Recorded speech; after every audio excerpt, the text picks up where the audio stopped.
Welcome to this Tutor to You Sociology topic video on families and households, looking at the work of Ann Oakley on the family. Feminist sociologist Ann Oakley examined the role of the family in her work entitled Conventional Families in the late 1970s and early 1980s.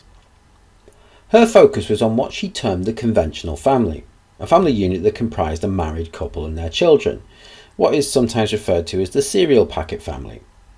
This is due to the common image used on the boxes of breakfast cereal at the time. Oakley's analysis examined the social norm that this family was the most dominant form in society, and the impacts of that for males and females. But she also examined the way in which this idealistic portrayal of the family became a form of social control over individuals, with expectations, particularly of women, to conform to the role of wife and mother. The social conventions of the time held the conventional family as a goal for young women. Young women were expected to get married and have children, and this was reflected in the aspirations of the first cohort of students studied by Sue Sharp in 1976. Despite the social changes in the 1960s and changes to employment legislation, there was still a stereotypical view of males as the primary wage earner and females the primary caregiver. The social pressures on women to marry were present from a young age, with girls often questioned about relationships and told not to worry about careers but instead to find a good man. This acted as a form of repression for women's career aspirations and for their pursuit of alternatives to the role of being a wife and mother. In the period Oakley was writing, she noticed significant changes in attitudes, however. The rise of cohabitation for couples, for example, signified a switch from the ideas of women moving from their parental home to their marital home. Instead, they opted to live with their partner before marrying. Other alternatives, such as living alone or with friends and flatmates, also began to increase in popularity, particularly as women chased careers. Women's increased involvement in paid employment, particularly amongst young professionals, saw changes in the social norms. Women began delaying marriage and childbirth, with the average age for first marriages and first children both increasing throughout the period. However, in older women, this resulted in a dual burden of paid employment and looking after the home.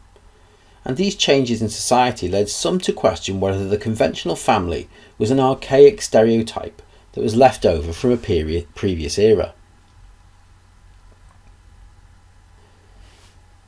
In her research, Oakley pioneered the use of feminist interviewing, a former ethnographic approach that utilised unstructured interviews and developed a greater rapport with her interview subject.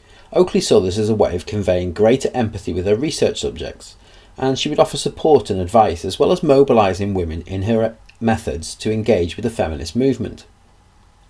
Oakley suggested that her methods were a reaction to the cold and clinical research methods that had been used, particularly in mainstream sociology, and this allowed her to get a greater insight into the lives of those she was studying. However, others have accused her methods of lacking objectivity. The relevance of Oakley's research was that it highlighted the changing patterns of family life in the early 1980s and the movement away from traditional gender roles and relationships, particularly with younger women. Her research also gave a voice to women in the field of sociology and advanced the importance of looking at the family from a micro scale in comparison to the structural views of many other theorists.